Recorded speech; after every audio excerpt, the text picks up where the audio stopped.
ECSI fans, you want to revolutionize your sports investing habits? Allow me to tell you about WagerWire. WagerWire is an app that helps you become a superior bettor by allowing you to sync all your sports books and track all your bets in one place. See your current action, your betting history, and stats. You could also sign up for sports books and collect bonus offers. Follow them at WagerWire on X, as it's the best account on the platform. Head to App Store or Play Store now and search WagerWire and download. 2,000 years long, we will never settle.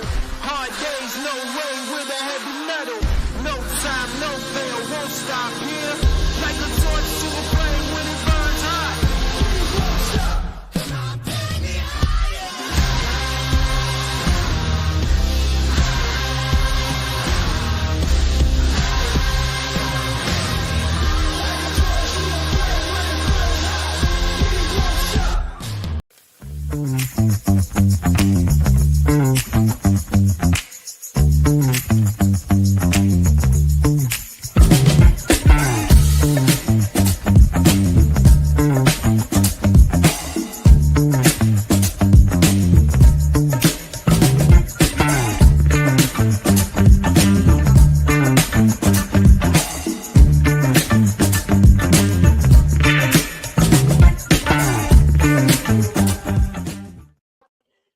Good afternoon, sports fans from all around the globe. I am the host, and it looks like I'm so small here. Let me see. I'm going to do this. How's that sound?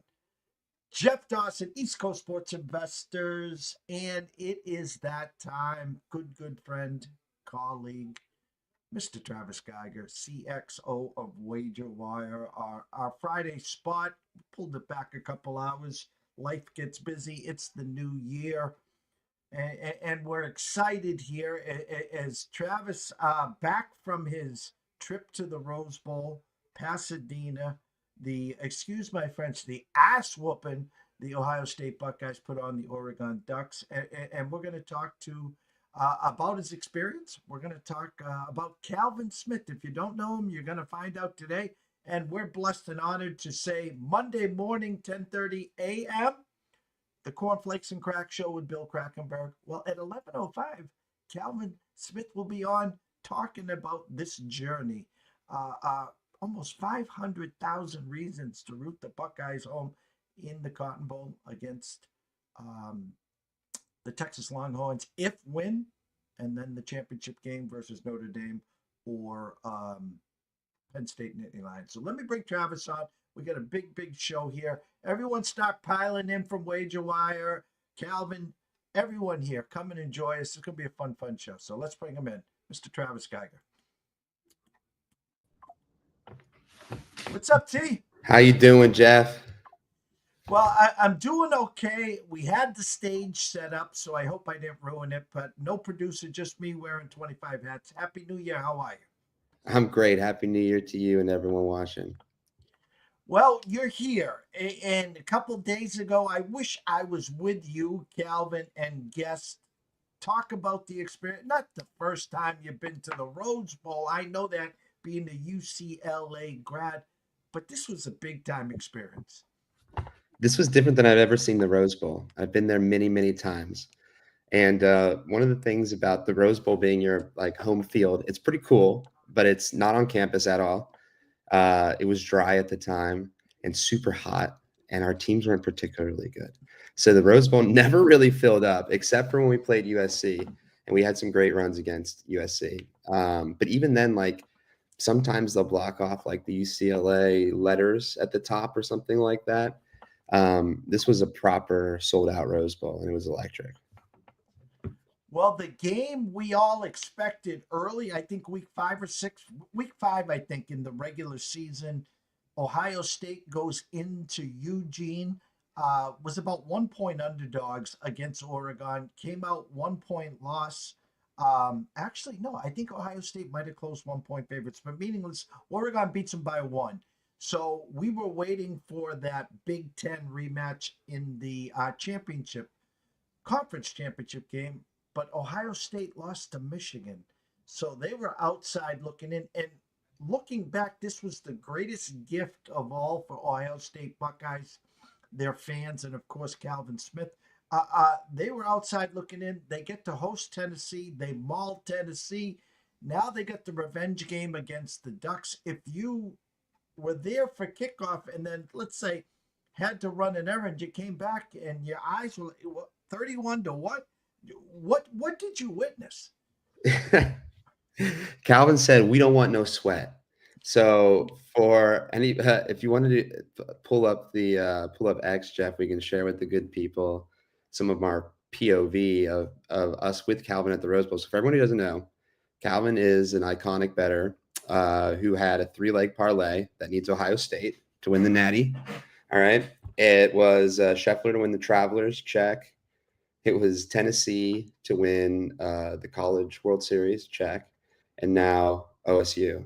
So we sweated it out with Calvin. Calvin said early on, we don't want no sweat, take care of business, Ohio against the world. And that held true. And we still had nerves, even up like it was like 31-8, but then it felt like there was some momentum or something like that coming back. And even that was a sweat. I mean, it's a lot of money, Jeff. And he doubled down. So a lot of people would have hedged or even sold. He doubled down. I want to look at what that bet's worth right now. $224,043. And we just spoke with him and his cash out's at 154. Let me zoom in for the people here. So these were this was his lay. This is what he stands to win here. Boop, boop, boop. Minus 105. What do you think about the Buckeyes at being minus 105 now, Jeff? What do I think? We talked backstage, so I'll talk in my terms. When they played Oregon, they were 2.5-point favorites and they mauled them. And you talked about that momentum. So let me talk about that. I lived for 2 decades with the Patriots and Bill We Trust with Tom Brady. They magically would score in the last drive of the first half, and they would always defer the coin toss. They would always defer so they got the ball to start the second half. And then they would come down and score to start the second half. Oregon did that. They scored the last drive of the first half, and then they scored the first drive of the second half. So that momentum you're talking about, people started to say, oh, we got a game here because they were only 15 points or so behind. Ohio State scored 41. They got to 41. The game was over. So the minus 105, now they play Texas. They're 6-point favorites. They opened at 4-point favorites. They got ballooned to 6.5. Now they're 6-point favorites.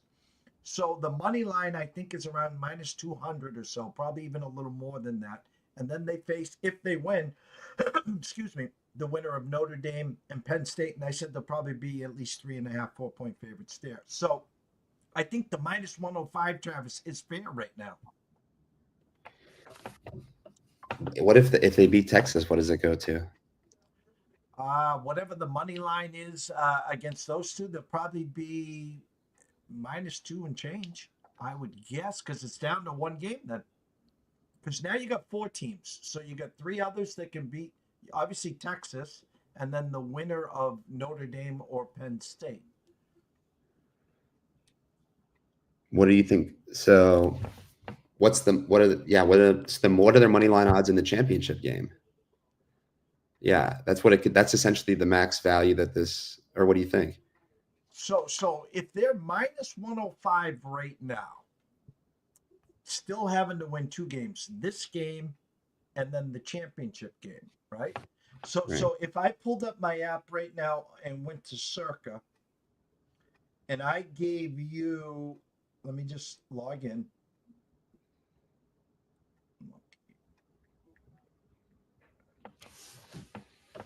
So if I gave you the 4 money lines right now, NCAA football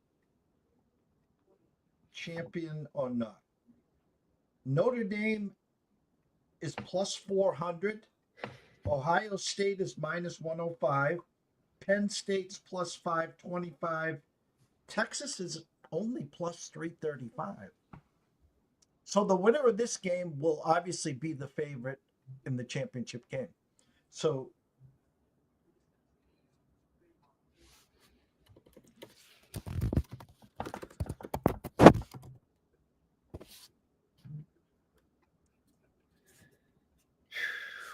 I don't know, Jeff. When do you sell if you're Calvin? What do you sell it for? You're up 4. You laid 14, which is, I love it. It's a ballsy play, and I love doubling down too. Is Okay, there? so Yeah, so the real number is 224. That's the real value here, correct? yeah. What was his cash out price? His current cash out is 154. So if I was Calvin, I would try to meet right in the middle there. So quick math there, 224, 150, 180. Right? Is that about 184? Is probably the middle number, right? I guess so. If you mean what you would settle at? Yes. 154, 324, 67, 154, 324, 67. Yeah, dude.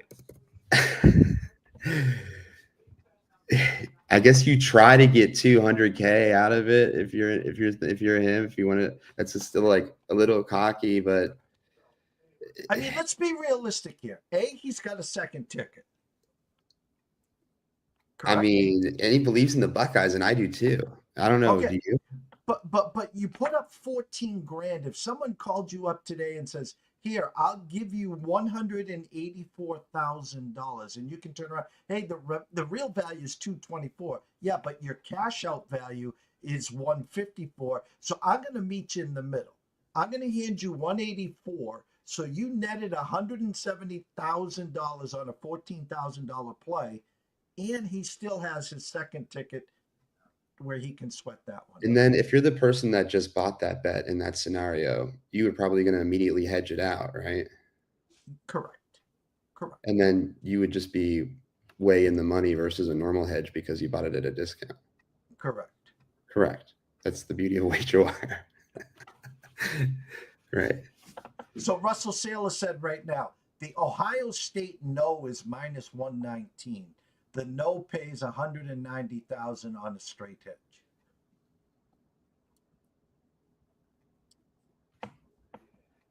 See, remember I told you about the Jedi mind tricks? The real sweat was against Oregon because you were only 2.5 point favorites. How dominant they were and how bad Texas was and how fortunate double overtime to get through. Set the market at 4, goes to 6.5. So that's a sense of security. Hey, if we were only 2-point favorites against Oregon, we're 6 point. Therefore, there's no way we can lose.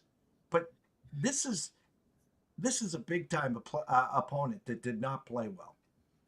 I don't think you're going to see that. Does it bother you that it's in Dallas? Think about it. Not that Ohio State's not going to travel and be represented there, but it is in Dallas. It's a consideration. Okay, you were live with Calvin. We'll have Calvin here Monday at Yes, 11:05. yes, we will. Yes, dude, I'm so excited for that. Right after crack comes on, right? Cornflakes and crack. And we're just going to a commercial break, and we're bringing Calvin right in. So there's no reset. So everyone watching crack is going to be joining Calvin. You were there. Give us how he felt in the morning, how you felt as you got into the Rose Bowl. We were going to do a live show, obviously. The service was too bad. We couldn't do it. How was Calvin? How was he feeling? So I don't want to scoop his story, but I will give it from my perspective. Calvin seemed very confident and very relaxed. I think he might have even got a free massage the night before. He was absolutely in the zone. Things were lining up for him. And when the seas parted for Ohio State, but he called it early. He said the team's locked in. They just got to go to work. It's all about staying focused. I feel like, he was one with the squad. He sees that this could be the team of destiny. I will tell you what, they looked really fast and really, really good in person. Like I figured they'd be faster than Oregon, who's normally known as a fast team, but like some of the speed that I saw in the open field, just like watching the field, the Rose Bowl really doesn't have a great screen setup. It's not like you're watching the screen at all, actually, which is the opposite of like a SoFi experience. And we had really, really fortunate to have great seats, like the 40-yard line. We were like row 19. It was behind the Ohio State bench. The whole thing was electric. The one thing I noticed about the Ohio State marching band is when you're that low, you really can't tell what they're doing with the shapes. So I was underwhelmed by that. They gave Ohio State Hang On Sloopy for an entire commercial break, which absolutely just buzzed the entire stadium. So I don't know. Oregon never really had a shot. They just kind of came in. I think it was destiny that they were going to beat him. I didn't think it was going to be that much of a smashing, but I also don't believe that they couldn't get caught. There was a moment that we were all scared when they looked like they could mount a comeback. They were starting to be explosive against them, and it was like going to be a long shot. But if Ohio State put that much up that quickly, Oregon could, in theory, do it too. So that was the only like slight moment of doubt. But coming out of it, I mean, yeah, I think he's feeling confident about his move, confident about his double down. I mean, those bets are just immediately like way up now, right? I can even pull up the original DK slip, the original FanDuel slip.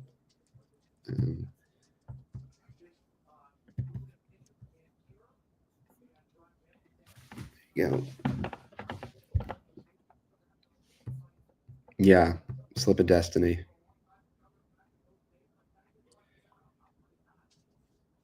Slip of destiny. And the Tennessee Volunteers was in the baseball College World Series. That was a hell of a run that they had there. The Scotty Scheffler plus 160. Do you know exactly where that was? The Travelers. The Travelers. Okay. All right. So now we're sitting here. So game's over. Sweat free. As you said, there was some momentum built by the Ducks. But a quick score by Ohio State after Oregon scored the first possession in the second half. They kind of put them to bed. A couple times Oregon punted on the 46. There was a couple moves that they were waving the white flag there. You guys are leaving the game. I don't know what transpired the rest of that night. Calvin's thoughts as you guys were leaving. Now we're going to get this firsthand, obviously Monday, but you're now part of WagerWire. You guys are connected. You're part of this journey. How did you feel leaving Calvin? How was Calvin's emotions knowing he didn't know? Let me see. Did he know? He knew he was going to face Texas. So what was your initial thoughts, or what was his initial thoughts? I mean, Calvin is cool hand Luke. I think he's built for this. So, I think he stands behind his calls, and this is like definitely an epic call, and he's standing behind it. I think he's feeling confident. He's realistic that it's not going to be a cakewalk. This one, we didn't expect this one to be a cakewalk either. I think all of the games are going to be hard, and so in that way, I feel like it's going to have to be earned by Ohio State. Like they're going to have to really go through some really fantastic teams to come out with this trophy. And I think Calvin knows that, and he feels good about the squad. Well, we'll find out firsthand on Monday, 11:05. Everyone come here and join us Monday morning, 10:30 a.m. Eastern. Cornflakes and Crack, Bill Krakenberger, his usual Monday morning start the week with East Coast sports investors, and then at 11:05 we'll be bringing Calvin in, and we'll get the firsthand experience there as well. What else is going on with WagerWire? Okay, so we're gonna publish some cool insights that we've gotten through our data team, which is great, and shout out to everybody in the WagerWire community. So I just wanted to go through some of our interesting insights of the most popular books by state between our users and where they're spending the most money. We made a little map here, and we'll be putting this out soon. It's just like a 2024 snapshot. Compare profit and loss. Most profitable state this year is actually Wisconsin, and the least profitable was Alabama. This is across all real money gaming apps that we're partnered with. So yeah, some cool insights. If you don't subscribe to our newsletter, I personally would recommend it. wagerwire.com/subscribe, and follow us on this, I guess, X. It's still so stupid to say X, Jeff. I just got to be completely fucking honest with you. Sorry. And LinkedIn we're a good time there too. What does Travis have in sight for Travis Geiger? I mean, you're a movie buff. I'm a movie buff. Okay, so the Golden Globes are this weekend. Here are my predictions. I'm hearing that Emilia Perez, the Spanish language musical, is actually surging, could upset Wicked, and a lot of these actresses could go home with awards, which would give that first kind of Oscar momentum push that shifts the field that we haven't seen yet, not since the short lists. So, yeah, it's officially that season. We'll start to do the Oscar calendar, and we'll keep putting our Oscar odds graphs out. Maybe I'll come back on and with an update of that after the Globes move it. So if you want to know my opinion of what's going to happen on Sunday, I would say that Emilia Perez gets Best Musical Comedy, and that the lead of Emilia Perez gets Best Actress, and that The Brutalist wins for drama, and that Bradley Corbett wins for director. Now, after this weekend, what's on tap? After this weekend, what's on tap for WagerWire? For awards. We'll be in for awards. Oh, for awards. We got the Screen Actors Guild coming up. We got the Producers Guild coming up. Those are biggies. And the BAFTAs, right? There's a couple other ones, but those are the biggies that we'll be watching. We found that the Producers Guild Awards actually is the best indicator of Best Picture and Best Director. And the SAG Awards and Globes are pretty good indicators of performance. But what's interesting now is these are coming before the nominations. So there's ones that are going to sway the nomination momentum, and then there's ones once they're nominated that are going to shift the 5-person field. And for Zach and Travis, it's January 3rd. Where do your travels take you guys in the month of January and February?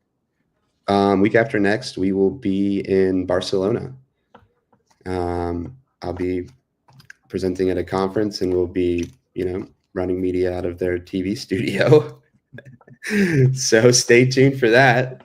We're running the WagerWire Startup Pulse over there, so it'll be really fun. I'm doing a workshop on community with the head of community at LinkedIn is joining me on stage, and just making it up as I go along. Jeff, you know how we do it.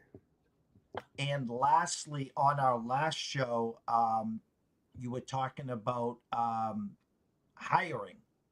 You're talking about LinkedIn. Yeah. So speaking of community, we have a super fast growing community that has paid positions available for people that want to help us represent sportsbooks like the ones you see here out in the real world and get paid to do it. So if you're interested in being an ambassador, influencer, if you make media, if you have a community of your own, whether it's sports or pop culture, and you're interested in monetizing or just interested in meeting good people, hanging out, having a good time with all of our hosts and people in the broader Wire Media Network, just hit us on DM anywhere, or you can also email founders@wagerwire.com.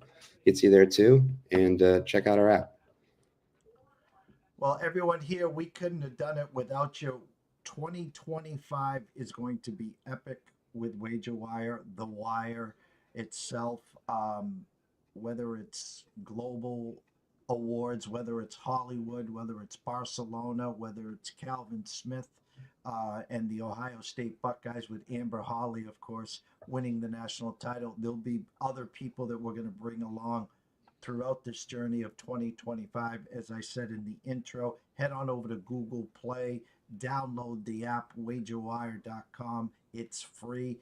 Ourselves here are going to debut next week a new show called Buy, Hold, Sell, or Yell. And we're going to be live on the app, bringing up tickets, bringing up futures, bringing up props, for everyone to add to their portfolio or to sell. We got on a good price. And again, so super stoked, so super excited for you and Zach. Just at the tip of the iceberg. I think 2025 is just going to be electric for you, Travis. Couldn't agree more, Jeff. Let's go. From myself, Jeff Dawson at EC Sports Invest, from Mr. CXO himself at WagerWire, Travis Geiger. Shout out to Zach, the doctor, the good doctor himself. Happy New Year to everyone. Thank you so much, Russell Saylor, Amber, and everyone else watching. Make sure you tune in Monday morning, 10:30 a.m. Eastern, 7:30 on the West Coast. Cornflakes and Crack, and at 11:05, Mr. Calvin Smith himself. We will have a great weekend and see you soon.